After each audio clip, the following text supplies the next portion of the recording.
Our goal is to work through pre-construction to a point where when we start construction, my contingency line item is less than 5%. This podcast is brought to you by Andersen. So what do you actually know about the windows and doors you're putting in homes? We know our experiences with them, right? We know the spec sheet, what the sales rep tells us, but how do we know how well they're made? Well, we got a first-hand look at how Andersen makes 100 series windows in Arizona. And let me tell you, this is the real deal. The material, the design, the technology, the insane precision that goes into every single window. Their entire process has backups and checks to ensure everything's done the right way. With their system, you can see how they're able to offer such a high-quality product at such a compelling price point. But seeing is believing, so watch our whole Andersen 100 series facility tour at andersenwindows.com. Guys, I'm just going to add to that. That place in Arizona, the 100 series facility was unbelievable. And brand new and state of the art and room for expansion. Yeah, brand new, like insane technology, but very random. The most interesting thing to me, I shouldn't say that. One of the more interesting things to me was when I looked up and saw the amount of all thread hanging from the trusses. Oh my God. Support yeah. Everything running around the ceiling. I was like, dude, this is nuts. Yeah. Like there is just like, I mean, hundreds of miles of all thread suspending, the utilities. But check out the video. It was super cool. I think we ended up recording some stuff that we weren't necessarily supposed to. So there was a bit of back and forth to make sure that we weren't sharing too many of the secrets, but you get a really good in-depth look at it. This podcast is also brought to you by Buildertrend. Last few months of the year can feel like a sprint and a marathon at the same time. Clients get anxious, emotions run high, and suddenly managing expectations feels like a full-time job. That's why Buildertrend teamed up with Chris and Yvonne Johnson from Reclaim Karma for on-demand webinar all about finishing the year strong. You'll learn proven communication strategies to keep clients calm and informed, discover technology that automates updates, and reduce admin work, and hear practical advice on aligning your team through project closeout. It's about delivering the same great client experience even when deadlines are tight.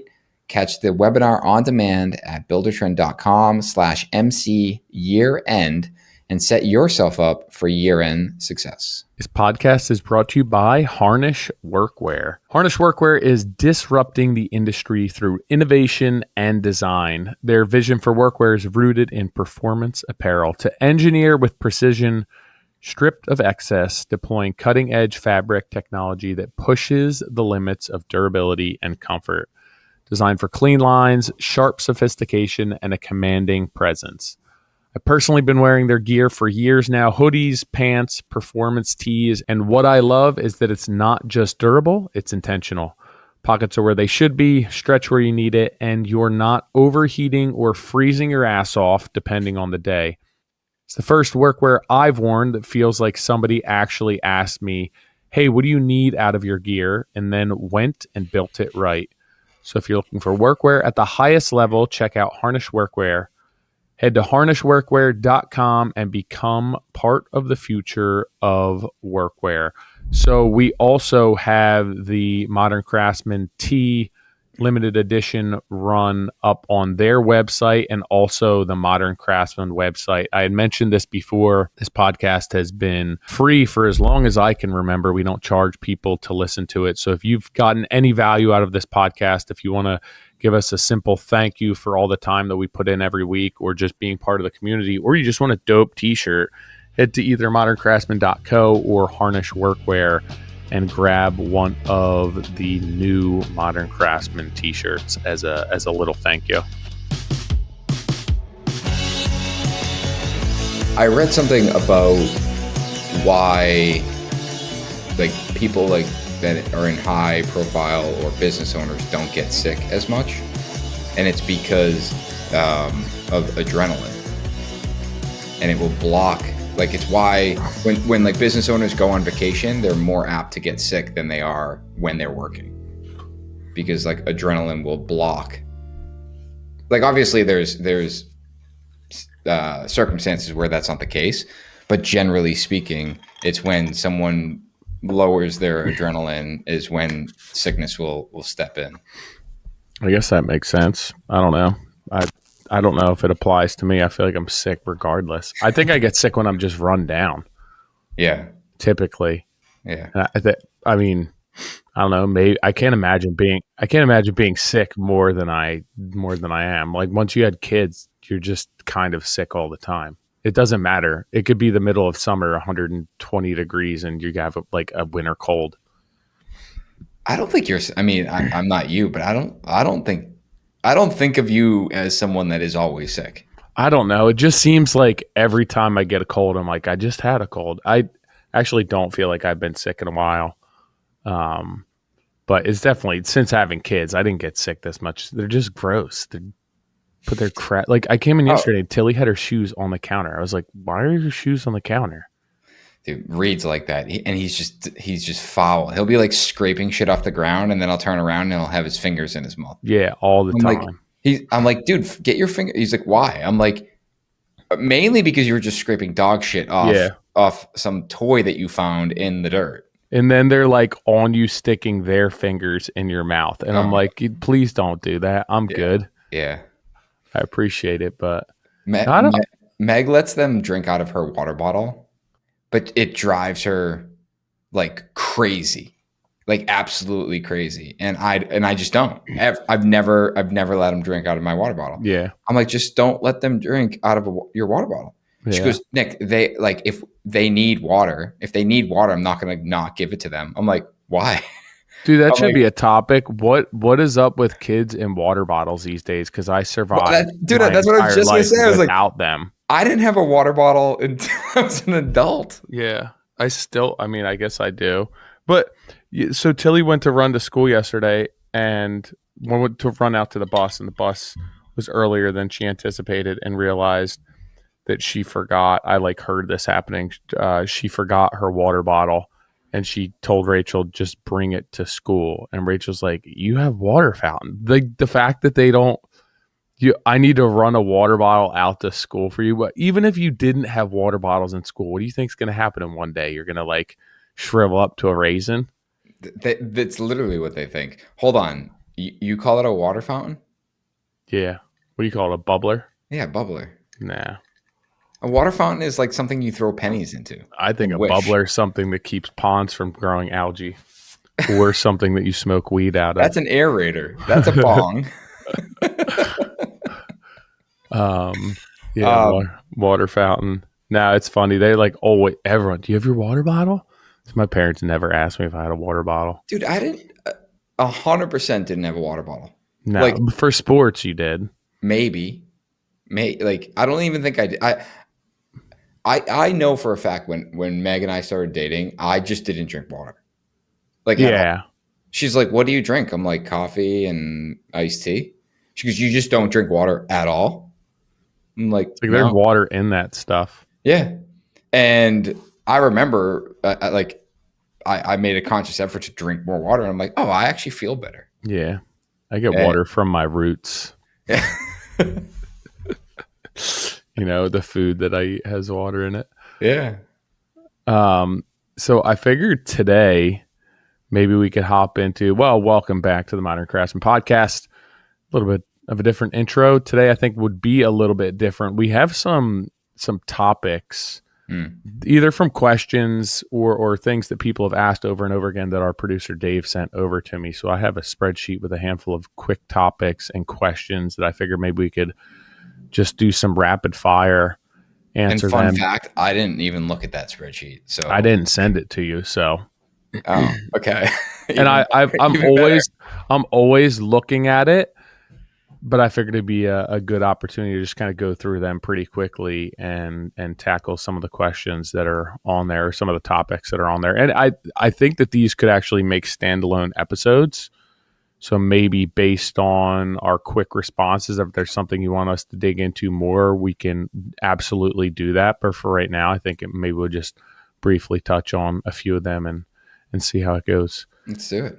So I just did a midweek on this, but it was basically how I'm estimating jobs. and what your process looks like. If you haven't listened to my midweek last week, I just did dive into this a lot, so I could briefly go into it, but it might be more beneficial if you talk about what your estimating process looks like. It's funny. I'm actually writing this out from my head. Like I would the other day, I was like, I need to write out the entire process from when someone calls me all the way to construction. And it's funny when you have that train of thought, how in depth you get. Because I'm on like Oh my God. I'm on page 4 right now, and we haven't even decided if they're a good fit. And And I'm I like, think man, that's also why you don't do it, because it's so yeah. involved and it's so different. Like, to create standards for it is very difficult.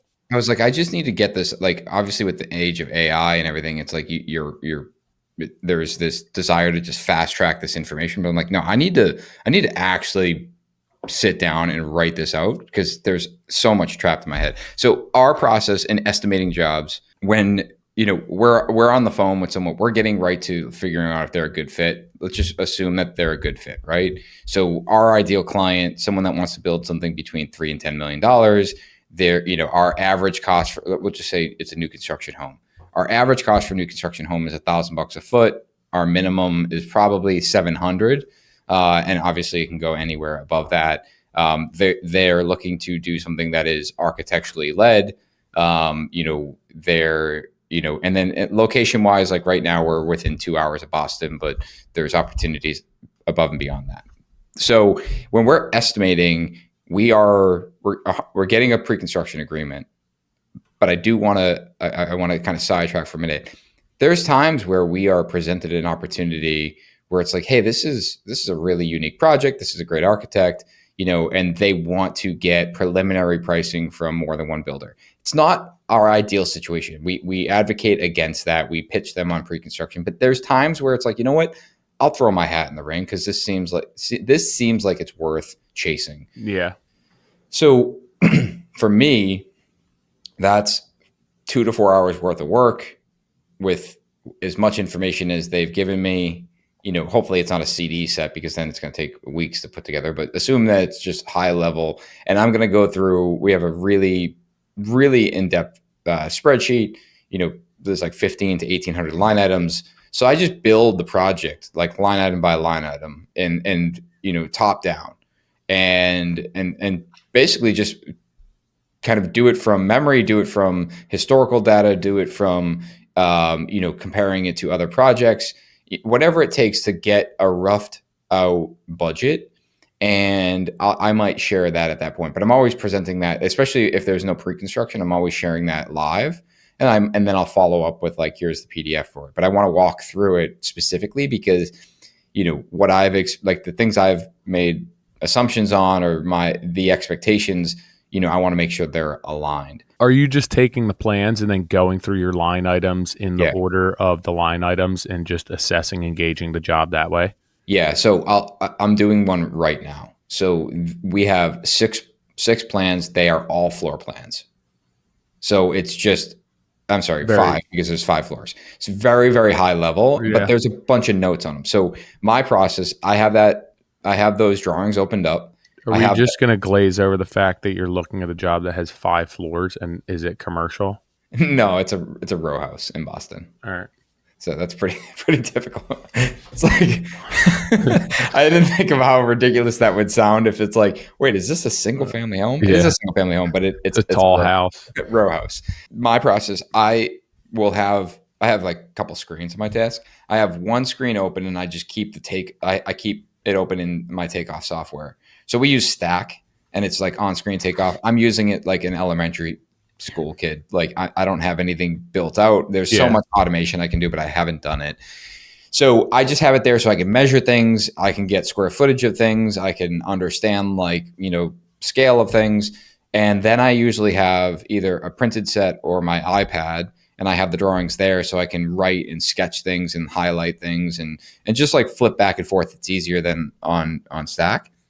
And then I have my main sheet, which is the Excel file, which is 16 divisions broken out to line items, and I just go right down, from the top down. And the top is like all the gross square footage, like how long the project's going to take, what's your supervision look like, what's your general conditions, and then you get into all the scope. But I'll look at these drawings and I'll take all the notes. So right now I went sheet by sheet. So like for the first sheet, it talks about the basement, and there's a couple plant notes on there. So it will say like re-waterproof the front wall. Okay, so I'm going to jump to those sections and I'm going to add those notes. Hey, waterproof the front wall in the basement. So that way I'm not having to look at the plan for all those notes. I build all those notes into the estimate first. Yep. Hey, add alternates, like do an add alternate for, repainting the entire garage. Okay, put that in my add alternate section. So I'll extract as much data out of that as I can.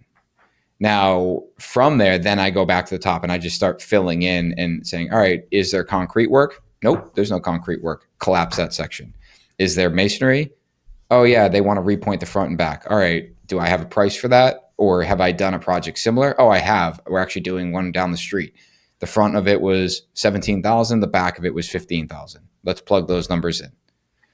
And line by line by line. And then eventually I'll get to the bottom and I already know what they want to spend. So this right now is our gauge as to whether or not what they're asking for from the architecture is going to fit with what it's going to cost. Yeah. I think there's a couple of things to know. What you're doing now is high level preliminary, and you're more, and I'm speaking for you, but you're going to be going through that multiple times. That's not just like, all right, I went through this once, I'm done. No. You're going to constantly be refining that as you progress, as details change. And then 2, people want this silver bullet. They want it to be quick. They want to automate this entire process. Like you said, there's ways to automate that. I find that, yeah, automation can get you to a certain point, but at the end of the day, you are guessing at all of this stuff. And there's no way to, I'm looking at yesterday, I'm measuring for trim to trim out this screened-in porch, and it's all columns. And I'm like, how much PVC do I need? And I'm going through, I'm writing on each post, different beam size, what sizes I need, and then measuring them. And there's like, it took me probably 2 hours worth of going through and measuring on the job. And if I were to devote 2 hours to measuring that on the plans or trying to understand how everything's going to come together, it's just impossible to do. Like, there's no way you can do that. Even if you get paid for years of Precon, there's so many odds and ends and variables that go into it that it's not a perfect science. And you're trying to create a budget that's realistic for meeting the client's expectations and needs. But there's no silver bullet. There's no like, I'm going to build this system and I'll be able to put jobs into it. Unless you do the same, you're a subcontractor or you build new homes where it's the same type of thing almost every time. It's really hard to automate and assess those. So it's like, you just have to build a budget out that is realistic. It shouldn't be inexpensive unless that's your client's program, but there's just no silver bullet to this. And at the end of the day, we're all just making shit up. Like, you're just trying to guess. I agree with you that the fact that a lot of this is made up, primarily because a good portion of cost is directly related to expectation. And that expectation is typically around quality. So I did the post the other day on LinkedIn and talked about like why our homes are $1,000 a square foot. And it wasn't about, it was ultimately like about the way in which we execute the project and the expectations around the way it's executed, the project management, the communication, things like that. But, beyond that, like the quality of construction, the quality of materials, the quality of craftsmanship, that those expectations can swing wildly, which is what drives the cost. So we have to do our best. We have to make the best judgment and based on what we think the client wants in terms of that expectation. It's like, are you looking for really high quality, or are you okay if it's not 10 out of 10? Yep. And then it's like, does that align with my values? So where I'll push back is on 2 things. Number one, I think that you can automate a lot of this because people are, let's talk about AI. People are afraid of AI because of the inaccuracies. And my argument is like, there's no way you're more accurate than AI. I don't Yeah. care how long you've been doing this. Like, you're going to make mistakes just as much, if not more, than a computer. The thing with a computer, or AI specifically, is it takes the average. So someone said it to me the other day. The benefit of that is it's taking cumulative data and then averaging that out and giving it to you. Now, in the sense of quality, that's not necessarily great. If you said, what's the average cost to install tile? It's going to pull a ton of data and then give you this average. But you know that that average install is an average install when you only do high-end install. So you're not getting true to necessarily what your product is, because it's taking the average of all of this information. Now, I looked at a project 6 months ago, and it was a ton of it. They had a ton of information, and I mean, this was a stupid one, but they had 6 builders looking at it, and they invited them all to show up and walk at the same time. And it was just foolish. Like, and we didn't get, like, we should have gotten the job. Like, hands down, like, we were the most qualified to get the job. We did not. They hired the guy that was literally $2 million less than us. And so, but it was my first, we had no pre-con. I said, I'm going to use AI for this. Now, like, I didn't upload the plans and say, what's this going to cost? Yeah. But what I did is, how do I take the individual tasks and make them faster? Sure. And that's also what I like. I think when I think of automation, it's like you're going to build this system that you're going to be able to dump a project into, and it's going to spit you out an estimate. And like, you just, it's not you can get an accurate budget, but it depends on the work that you put in place to meet that budget. And it's the same thing whether you're doing it by hand or putting it into a software. So 2 things. I just want to finish the point on AI. So in that case, like, I basically uploaded all the information, and then I went section by section. It's like, okay, I'm going to work on concrete. Based on the drawings, is there any concrete work? Yes. Sheet S101 has 3 footings, okay, great. Is there any specifications on those footings? Yes, here's the specifications. So it's like I'm working alongside an assistant that's looking at the drawings while I'm typing it up. And ultimately, I submitted a price that was like, I think it was like $5.7 million on this project, fully detailed. And the feedback was like, holy shit, like, this is incredibly detailed. Thank you so much. And your price is exact, like dead center of the pack. And I'm like, yeah. And most of that was, damn. I know. No, but like, I had asked them, like, what's the other guys? And they were like astronomically priced. It's like, okay, they, again, there wasn't enough information. They were going in like super high. The comment that you made about like dumping information and getting something back. So here's where I'll push back, is that there was a company that I followed for a long time. Unfortunately, they got into some legal trouble and they went out of business. But they essentially built this tech stack behind their business that you could go to, we'll just say, their website, and you could fill out a form, and it would conditionally question you. So based on what you said on question 1, it would give you said question 2, and so on and so forth. But by the end of it, you would have filled out maybe 20 to 30 questions. And based on that information, it says, hey, Tyler, it sounds like that renovation that you're describing is somewhere between $620,000 and $690,000. So now you get to decide, does that make sense for you? Oh, it does. Great. We're going to schedule a call and discuss this. But what they were doing is they were giving you a range. They knew that they could build a project for 620 to 690 that fit the parameters that you gave them. Now, you only gave them 20 different parameters. If you come in and say, well, I really want Vola plumbing fixtures, it's like, well, that wasn't one of the parameters that we discussed. That's going to be an upcharge. We can get you what you're asking for, but here's the plumbing fixture that we're assuming. So you said something earlier that's, I think, really important, the speed of this. And I see the biggest failures in our business is the length of time it takes from saying, I want to build a house, to actually starting construction. That time is really, really long.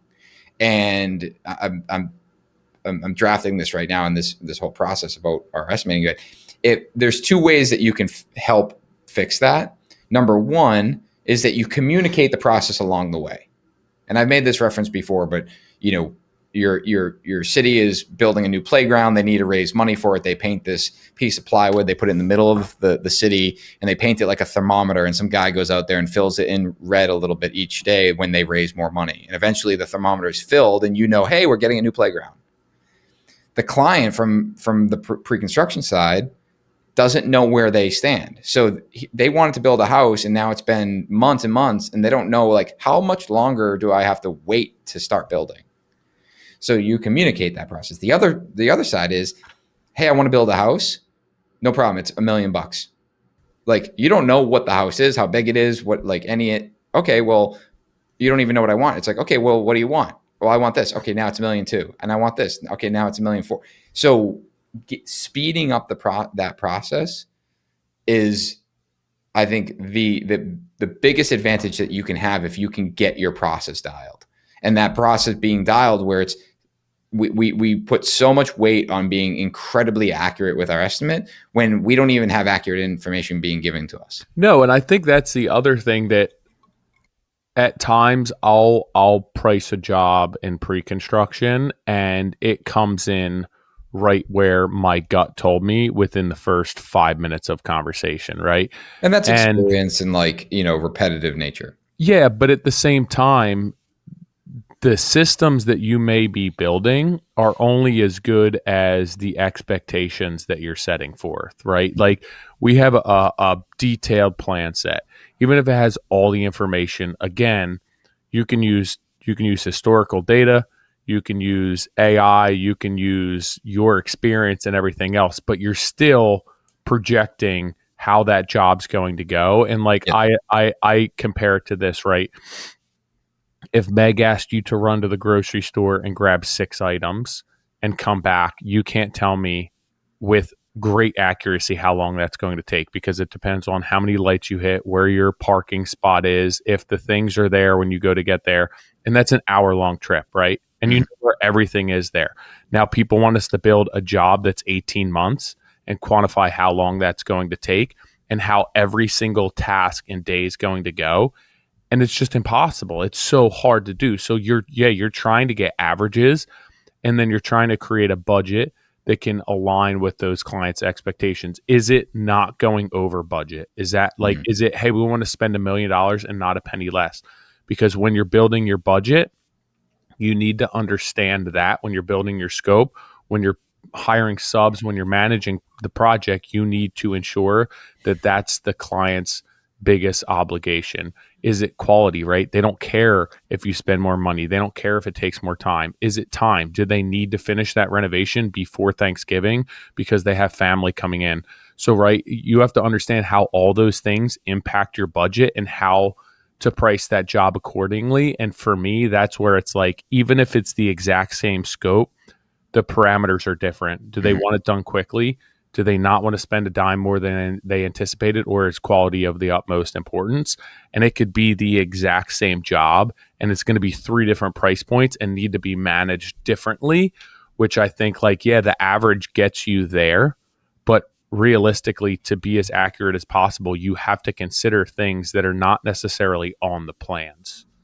Well, I think the other thing that we oftentimes fail to do is that we understand the parameters with the client. We hit those parameters with the client, but then we don't communicate it backwards to our team.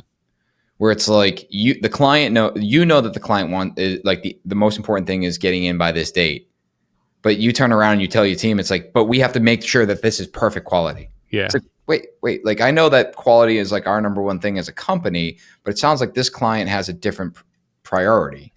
And if that schedule and budget and expectations isn't communicated in both directions, then there's failure, because it's like your team prioritizes, one thing, and then your client is trying to prioritize the other thing. That's where, that's, again, like, we see that as a failure point. And sometimes that changes. Sometimes our clients are like, hey, like, it can't be $1 more than this. And then they get in. I mean, it's very typical. It's almost every client. Yeah. It's it's it's interesting because when you do it for so long, you go into these negotiations on contract, and it's like contract price, price, price, price, price, price, price, price. It can't be this. It can't be that. Can't be this. Can't be. It's got to be this. And you spend months negotiating these contracts sometimes, and then they sign the contract, and it's like, we had one recently where they were like, it cannot be more than this. No problem. Like, we understand. And we got into demo, and we found some things that we simply would have never expected to find. And they're like, yeah, it's fine. I'm like, do we need to pivot on anything? Nope. Like, keep going. I'm like, okay. And then it's like, by the way, we want to talk about additional scope. I'm like, what the fuck? Yeah.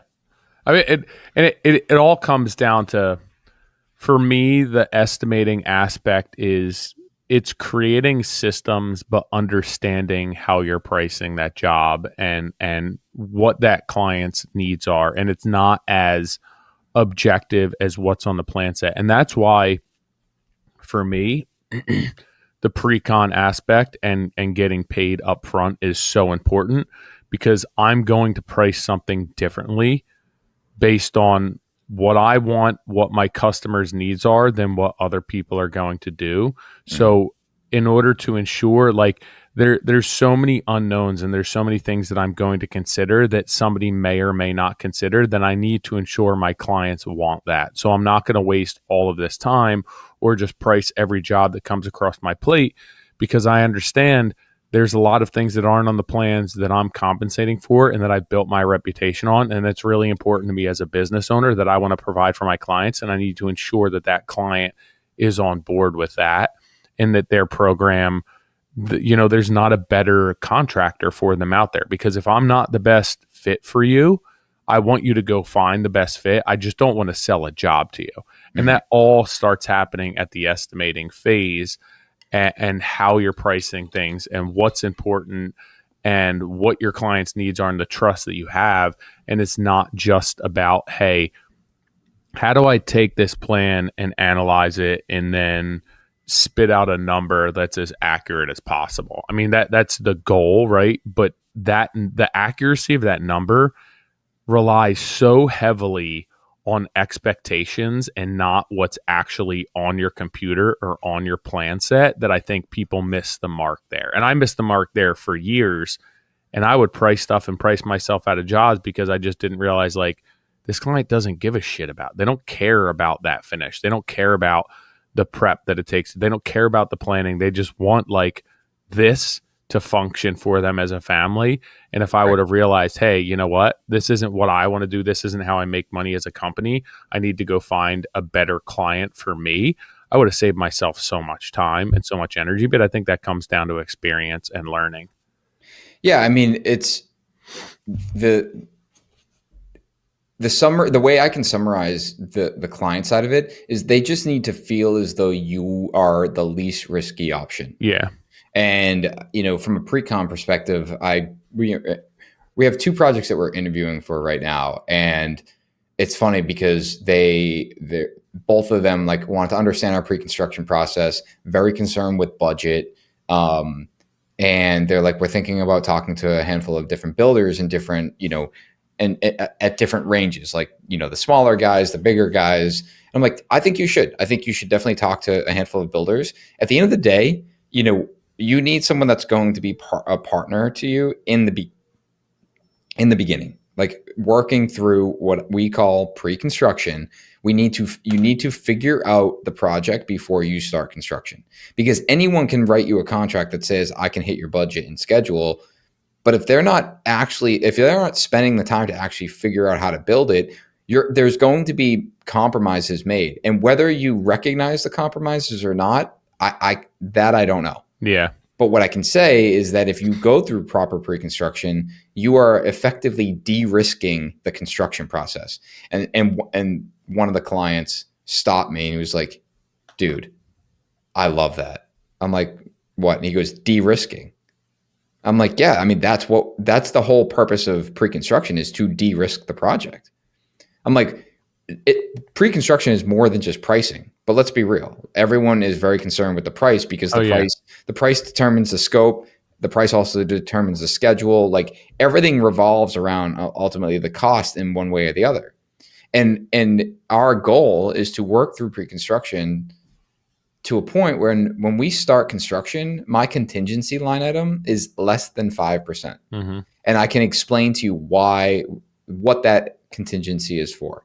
That contingency is for these three things that have not been flushed out, or this one thing that is an unknown to us until we start. Or it's the fact that this project's 24 months long and I can't tell my painter to hold his price for 20 months. So on that same note, one of the other topics was who owns scope gaps. And I think that that's important during pricing. Yeah. Right. I have a lot of thoughts on that. How are you accounting for that in your estimating process? What are some tips and tricks? How are you managing scope gaps? How are you ensuring that your subcontractors aren't leaving this hard line where it's like, this is where our job ends and this is where it starts? I'll give you an example first. Low voltage wiring for HVAC. I didn't buy that out on 6 projects in a row. And I'm like, why do I keep doing this? And my HVAC guy's like, the electrician does it. And the electrician's like, no, the HVAC guy does it. I'll My put HVAC guy does it. And it's just, it was like this one thing that just we kept missing. And finally, like it just went into our kind of lessons learned bucket where it's like, hey guys, remember low voltage wiring has to be owned by electrician, because we want the electrician to own it and make it nice and neat. Frankly, because HVAC guys duct tape it to the side of their equipment and float wire nuts everywhere. But so to answer your question, the way we typically go about it is we'll draft the scope of work for each trade when we're asking them to put together a proposal. Yep. Hey, this is what we are looking for from you. During pre-construction. During pre-construction. So, concrete. Hey, we got a main house and an ADU. Here's the structural drawings. Please assume that the hole will be prepped and ready for you. Assume that you'll be doing this in the winter, so you'll need frost protection. Assume that our tolerance on the top of wall was within a 1/4 inch. Like we'll give them the assumptions to make. Like actually, we just did a slab, right, and it had to be dead flat. So we were very clear. Like, hey, here's all the slab detailing. I want you to make the assumption that this slab will be placed within a 1/4 inch tolerance across the entire slab. And they're like, so, all right. They're like, that's really hard to hit. I'm like, understood. Like, but we need to set the expectation that this has to be super flat. Yeah. Because we didn't set an expectation on another one. And there was, dips and low points. And they were like, yeah, that's within tolerance, which, one could argue it's not, but that was the product of it. So we'll start there. We also are, when we ask a vendor to review or price a project, we are also asking them very clearly, like, hey, we'd like a proposal for this scope. Here's the scope. Here's the assumptions that you make. I'd like you to also just be very clear on anything that you are excluding. Please make sure you list your exclusions. And also, please, if there's anything within the design of this that you see is an unnecessary or a complicated thing that is driving the cost, please communicate that back to us. In other words, like, is there any value engineering opportunities? And by doing that first and upfront, you're preventing this back and forth of, hey, we're over budget. Is there anything that you can do? It's like, dude, I just spent 8 hours looking at it 3 weeks ago. Like now you're asking me to look at it again, and we don't even know if we're going to do the job. Put it all together in one shot. And we get good feedback where it's, we had a mechanical design and our plumber looked at it. He was like, hey, it was a big house, $500,000 in mechanical. And he's like, however, because we asked the question, he goes, you have some mechanical in here that is unnecessarily expensive. This particular unit is a commercial unit. You do not need to use this for this house. And so they raised it. It was like a $50,000 savings. And we went back to the engineer and we said, hey, what was the reasoning for using this? And they're like, sorry, that's just a boilerplate spec for us. Like, Yeah. if we hadn't asked the question, we would have assumed that, we might have assumed that, hey, it's a $500,000, and the client, hey, sorry, it's a $500,000. That's what's designed. But instead, we asked the question and realized, oh, that's actually not necessary here. Mm-hmm.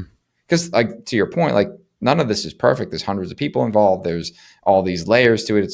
So asking the right questions and making sure that you're getting that information up front. But ultimately, who owns the scope gap? Like, that is what you are being hired as a general contractor, and and you're managing a job. That is your responsibility. So if you're not vetting your trades, in these proposals, ultimately that responsibility falls on you. Now, if your trade is pulling a fast one, or just like what's the word, like I don't know. knowingly, like, kind of fucking you by, like, excluding things, like, Oh just yeah. you know is it arduous, No, that means hard or difficult. whatever. My vocabulary is still of an eighth grader, so it might even be lower than that. But ultimately, like, there's points in time where it's, yeah, the trade might be doing something in a way that, like, knowingly screws you. That's different. Ultimately, most of the time we're working with trades that understand what we're doing, and they might make a mistake, and it might be a fair mistake. You'll deal with that on a case by case basis. But to get ahead of it is, you are working through this stuff, with them, and setting the expectation, just like the client is setting expectation with you. You got to trickle that down to all the parties. Yeah, I think it's important. One, the communication with your subcontractors from the outset. So for me, when we go to initially for the first round of budgeting during pre-construction, it's giving them a loose scope, providing them with the plans. I know they're not looking at that shit. Like, they're not spending time on it. They're kind of throwing a number at that. I understand that. And that's based on me. That's based on the amount of work that I subcontract. I have great relationships with my subs, but I don't keep them extremely busy all the time. So I have to understand, when I put something on their plate, I may not be their first priority. And then when we go to do job walks, it's having a full written scope for them to go over, and then walking those jobs and asking them, what do I need to look out for? What am I missing? What do you see as potential issues, pitfalls? Having those conversations, and again, trying to capture some of those scope gaps. For certain subs, I know, and it's not necessarily scope gap. At times it is, but also it can be like, if I'm trying to hit a level of quality and I know that subcontractor doesn't have the bandwidth to do that, I'm capturing an additional cost for me to either self-perform or manage that work to get us to that. If it's 95%, 97%, where typically that sub's getting me to 90, and I know that there's going to be some things that I'm going to have to go in order to meet my client's expectations that I've sold them on.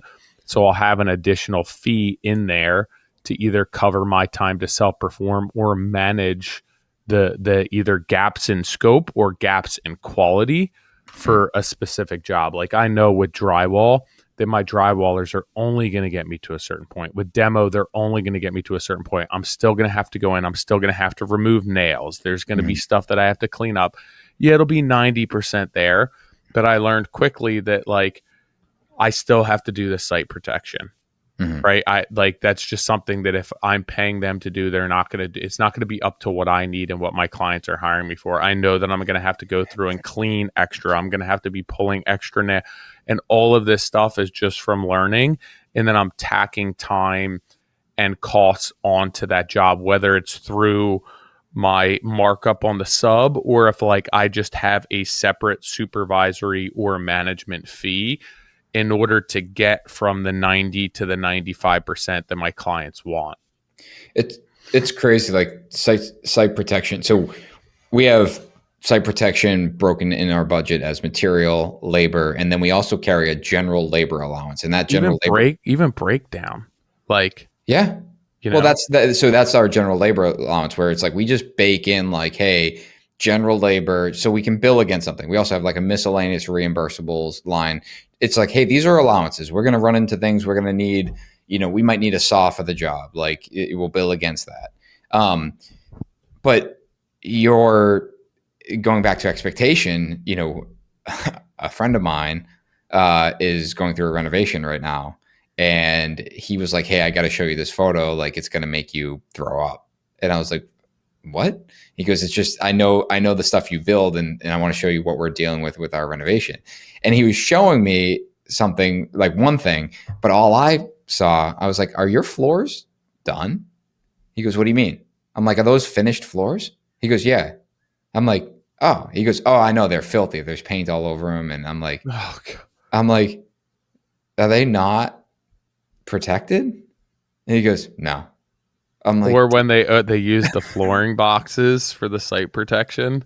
that would have been better than what I'm looking at. I'm like, I'm not gonna use his name. I was like, man, like I was like, I was actually kind of an asshole. I was like, hey, I want to show you something. I want to show you something. I show him, I show him our job, and it's like the floor protections like perfectly like cut and fit around It's like a the Christmas package. yeah. Dude, I'm sweating it right now that I have concrete poured on this porch and job that's not trimmed out or finished, and it's a deck. And I'm like sweating that I'm going to be working over concrete that's new.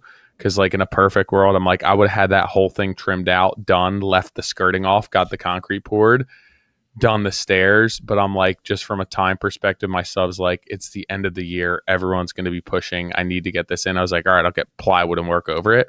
But I'm like sweating that I'm going to be working over a concrete sidewalk that I have to protect, let alone like somebody's finished floor. I'm just thinking, I'm like, what if my electrician drops his drill? Just like, and it's a concrete, it's flat work. Right. Yeah. It's not anything crazy. But it's yeah, it's I can't imagine. right? Like it's like, why do you have $15,000 in site protection? I'm like, do you understand how much time and money we're going to spend on protecting this stuff? And it's like, Your floors are $100,000. Yeah, it's like, I don't, do you really need that? I'm like, can't you just tell the guys to work neat? I'm like, come on. Like, I understand that sounds reasonable. There's probably going to be 130 different human beings on this job site at some point. Like, no, like this stuff happens. This is why we carry this stuff. Otherwise, we're going to get in a fight when, my electrician does drop his drill off the ladder because whoops, shit happens. And all of a sudden you have a dent in your floor. Yeah. Or it's like, if you don't want to pay for site protection, which is 15 grand, then I'm going to put a $30,000 line item on fixing everything that gets screwed up because of lack of protection. Because it's it's inevitable and it's part of the job, right? Like, it's just, if you're not willing to pay for protection, then you have to be willing to pay for the repairs, because I'm not going to pay for them because it's absolutely inevitable. And it's going to cost you a lot more, and it's not going to be as nice as if we just protect them in the first place. But Tyler, but that's your fault. Like, you should be managing your guys better.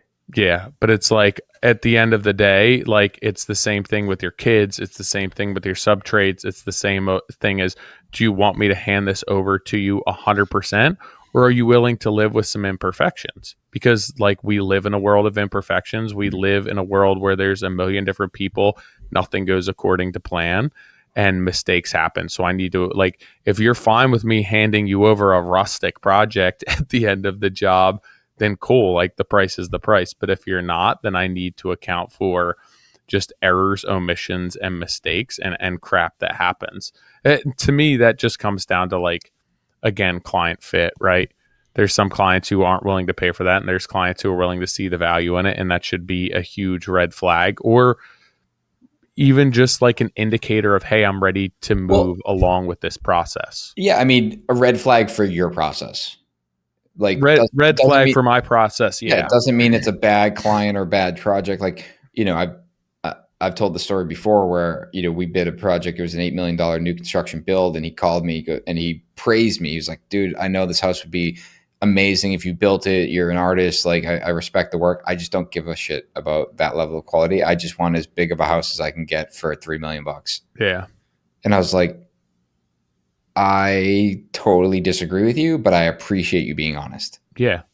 And that just comes down to understanding your client, understand like, and selfishly, a lot of times I talk about our ego driving our projects, Hmm. what you want, right? What you want from a design perspective, what you want to be doing for work. We spoke about this with the high performance builds of homes, right? Ensuring that your clients are on board and hiring you because of what they actually want and what they need, and not allowing your ego and what you want to do to drive your client's project and Right. how they spend their money. But there, you also have to ensure that from a business perspective, you're protecting all the future jobs, all the jobs that you put in place, your reputation, your referrals, testimonials. There's certain aspects of your job and non-negotiables that maybe they're ego driven, but more so they're just like, I'm not willing to risk my reputation and the work that I've done over the past 15 years to meet something that I don't believe in. And that would be like you taking that job and being like, yeah, I understand. We're good to go. I can do that for you. Where you're like, that just doesn't fit my Doesn't ethos compute. as a bit, Yeah. yeah, as a business owner. So We've there's tried it. certain non-negotiables that I'm just like, listen, this is what I want. I Yeah. know it's your money and this is what I need to do on every single job. And I understand I'm asking you to invest in that process. If you're not willing to, I can't do this job because I understand that like this is what makes me me, and Hmm. this is what makes for a successful job. And maybe that's not something that you believe in, and maybe we can meet some middle ground. But there's just certain things that I'm just not willing to turn a blind eye to or not account for in a proposal or an estimate. And I have to realize that like there needs to be some middle ground there. It can't be fully driven by ego, but I also have to protect myself and my reputation with what I'm doing. And one of those things is site protection. One of those things is a management fee, right? That even though I have great subs, that I need to get paid to spend time on the job with my subs. Hmm. There's certain aspects of my business that I'm just not willing, allowing clients to purchase materials. And it's not even money, it's just like it's caused me too many headaches. Allowing designers to have um, product or things shipped to the job that they're not receiving them, and it's on me to account for everything that's there. Like there's just certain things that I won't do anymore, and that if I do it, I need to charge for it. That I think are part of my process that are just non-negotiables for me. It's, talking about quality and like swaying quality. It's it's very difficult because you're absolutely right. When, you might say, hey, we'll get this done. But the reality is like, you think individually that you can maybe peel your quality back. But number one, you probably won't. You're just going to be like, you know what? I'll just write this off as a marketing expense to get the job. But number two is the team. Yeah, And, how do you get, you've been training all of your team for years now to do, hey, we only do high quality. We only do high quality. And then you're like, hey, I want you to scale back that quality just for this one. They're not doesn't going to be able work. to do that. No. No. And this just, I was on one of our jobs last week and we have this kind of complicated scope going on. And the guy walks over to me and he's like, what do you think? I'm like, it looks amazing. And I don't mean to sound like an asshole, but why is this taking so long? Yeah. And he was like, oh, well, let me walk you through it. And realizing that as it was getting installed, it didn't fit, quote unquote, perfect. And the expectation around it was that it wasn't going to be perfect. And he's walking me through, like, we had to recut each corner. Like this is how it fit. This is how we did it to make it fit better. And I'm looking at the end result and I'm like, he's right. We said like, hey, it's not a big deal if these aren't super crisp. Like this, there's an aesthetic here that is okay. And when I saw what he did, I was like, man, like that does cost more money and it's taking more time. But when we look back when it's done, we will all agree that that was worth the investment Yeah. because it is that much better. And but that was because even though there was this like short-sighted communication that, hey, this is okay if it's not perfect. He was so connected to our And original like ethos. conditioned to what you're Yeah. doing. He's like, no, this is how they do this stuff.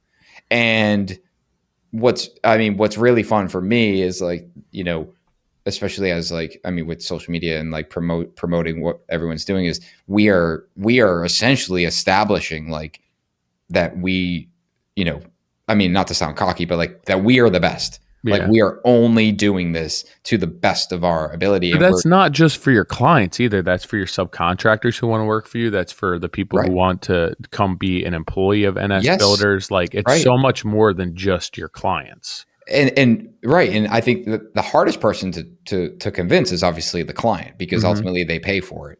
The second hardest is our internal team, because we're paying for it and we're trying to work against the budget. And then everyone else, it's like, no, I need you just to I need you to do the best work that you possibly can, and consistently challenge yourself. But that ROI for the business, for the brand, is long lasting. And I It's the client enjoying the house and seeing those details every day. It's the 100 friends that show up at that house every year and say, holy shit, who built this? yeah. And I think that's why it's important from a client fit perspective to try and align and have a process, an intake process, a vetting process from the outset that leads you to your ideal client. Because I found for years what I wanted in my program, like you just said, I was convincing clients to spend the money.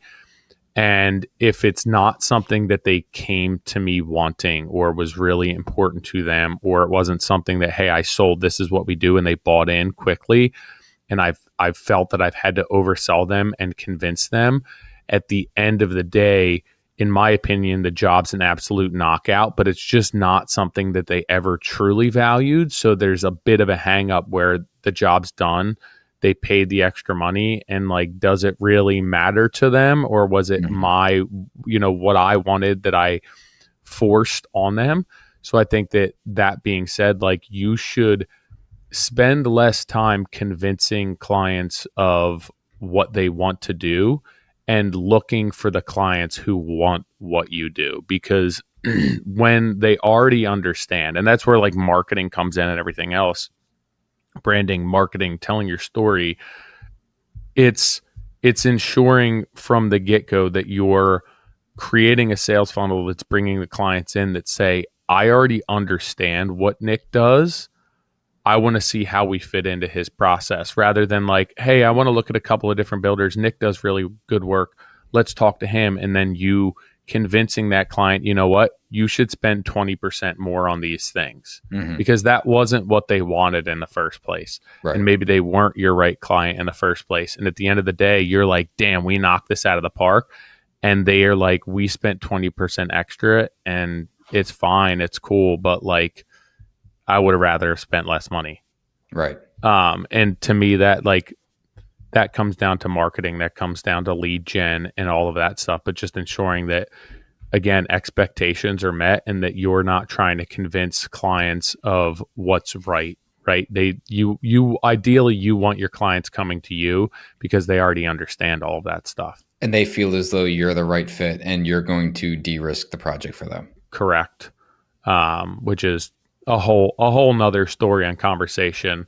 But I think at the end of the day, right, we talked a little bit about estimating, we talked about scope gaps, and so much of this comes down to communication, it comes down to expectations.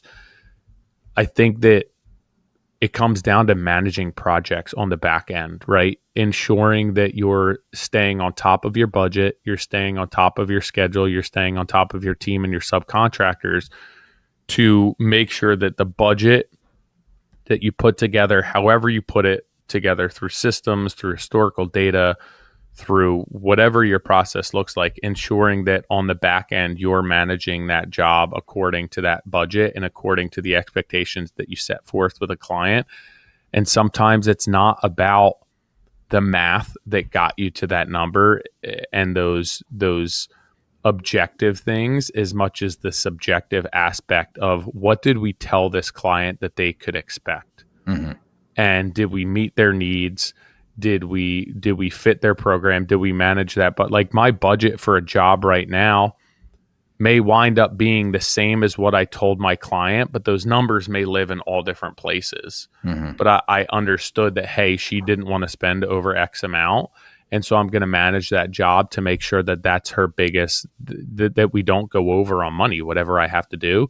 And yeah, I'm still going to meet the quality that's expected, but I have to manage that job and my subs differently when the budget doesn't have any wiggle room. Right.